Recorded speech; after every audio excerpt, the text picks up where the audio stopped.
আসসালামু আলাইকুম। আমি শান্ত বলছি ফাহাদ ইঞ্জিনিয়ারিং ওয়ার্কশপ থেকে। আজকে আপনাদেরকে একটা ম্যাগনেটাইজার দেখাবো এবং কিভাবে আপনারা নিজেরাও তৈরি করতে পারবেন যদি আপনাদের কাছে উপযুক্ত মালামালগুলো থাকে। আর এটা সম্বন্ধে আজকে বিস্তারিত কিছু গুরুত্বপূর্ণ কথাও বলবো আপনাদেরকে নিয়ে। তো দেখা যাক মেশিনটা আমাদের। এইটা হচ্ছে একটা আহ, সাধারণ যে মেশিনগুলো দেখা যায় আমাদের আশেপাশে, ওটা থেকে তুলনামূলক আমারটা একটু ভিন্ন ধরনের। তো আমার মেশিনে যেমনি খুব পরিষ্কারভাবে দেখা যাচ্ছে কোনটা কী জিনিস, আমি বুঝিয়ে দিচ্ছি। এটা একটা ট্রয়েডাল ট্রান্সফর্মার, হাই ভোল্টেজ। এখানে ইনপুটে আমরা 220 ভোল্ট দিলে আউটপুটে 315-320 ভোল্ট আমাদের দরকার হয় ক্যাপাসিটার চার্জ করার জন্য।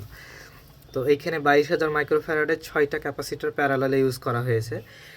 আর চার্জিংয়ের জন্য এই রেকটিফায়ারগুলো ইউজ করা হয়েছে।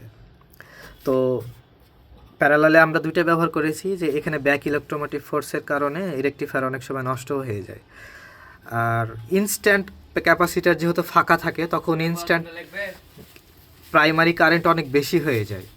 তো আমরা একটা কারেন্টকে লিমিট করার জন্য খুব সহজে দুইটা ক্যাপাসিটার ব্যবহার করেছি, যেটাতে পাওয়ার লস একেবারেই কম হয়। আর আমাদের এটা দেখতে পাচ্ছেন, এটা হচ্ছে এসসিআর, সিলিকন কন্ট্রোল রেজিস্টার। তো আমরা সাধারণত যারা ব্যবহার করে বাংলাদেশে বা প্রচলিত যারা মেশিন তৈরি করে, ওরা ব্যবহার করে কন্ট্রাক্টর। তো কন্ট্রাক্টর এত বেশি হাই অ্যাম্পেয়ার সহ্য করতে পারে না, সেক্ষেত্রে সব জায়গাতে এসসিআর, আইজিবিটি মডিউল এগুলো ইউজ করা হয়।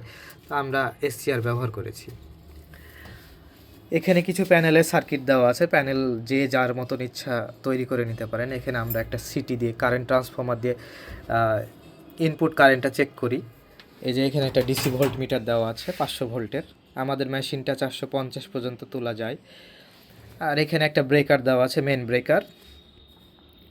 আর এটা চার্জিংয়ের ব্রেকার। আর আমাদের মূল জিনিস হলো কি, যে এটা হচ্ছে ফিক্সচার অথবা কয়েল বলা হয়, সাধারণ ভাষায় হেড বলে এটাকে। তো ম্যাগনেট যখন কোম্পানিতে প্রথম তৈরি হয়, নিউডিনিয়াম ম্যাগনেট, তো ওটা একেবারে চার্জ থাকে না, মানে কি পাওয়ার আমরা চার্জ বলি এটাকে। তো ম্যাগনেটিক পাওয়ার একেবারেই থাকে না। তো এটাকে যখন পাওয়ার দেওয়া হয়, তো এই ম্যাগনেটাইজারের মাধ্যমে তখন অনেক হাই ভোল্টেজ এবং হাই কারেন্ট দিয়ে পালস, মানে 1 মিলি সেকেন্ডের মতন ইউজ করা হয়। পালস কারেন্টকে ইম্পালস কারেন্ট ম্যাগনেটাইজারও বলে অনেকে, মানে এটার নাম।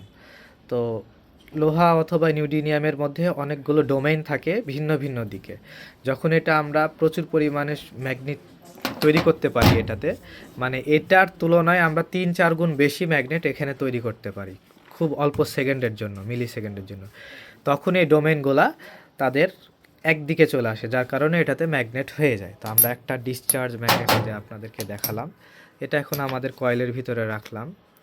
আমাদের এটা ফাইবারের হেড বলে লোকালে। আমরা এখন এটাকে চার্জ করি। আমরা চার্জিংয়ে যে 11 ভোল্ট হয়ে আছে, আমরা চার্জিংয়ের জন্য ব্রেকার দিলাম।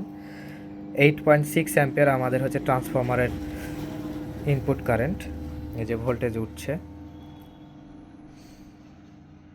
আমরা এই ট্রান্সফর্মারটাকে এমনভাবে ডিজাইন করেছি, যদি ভুলবশত এই এমসিবিটা তোলাও থাকে, তো ক্যাপাসিটারের অতিরিক্ত ভোল্টেজ পর্যন্ত যাবেই না। আমরা এটাকে লিমিট করে দিয়েছি 380 পর্যন্ত ম্যাক্স।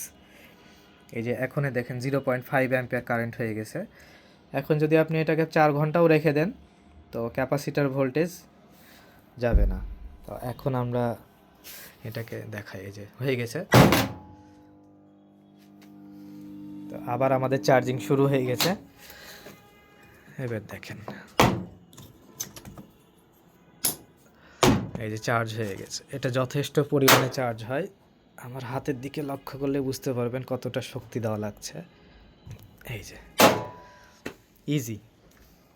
তো আপনাদের যদি কারো এটা বানানোর প্রয়োজন পড়ে অথবা কোনো তথ্যের প্রয়োজন পড়ে, অবশ্যই আমাকে যোগাযোগ করতে পারেন। আমার নাম্বার দেওয়া থাকবে, আপনাদেরকে যথেষ্ট সহযোগিতা করব। অথবা যদি আপনাদের কারো এই মালামালগুলোও নিজের প্রয়োজন পড়ে, যে নিয়ে আপনারা নিজেই তৈরি করবেন, তাদের ক্ষেত্রেও আমি আপনাদের সহযোগিতা করব।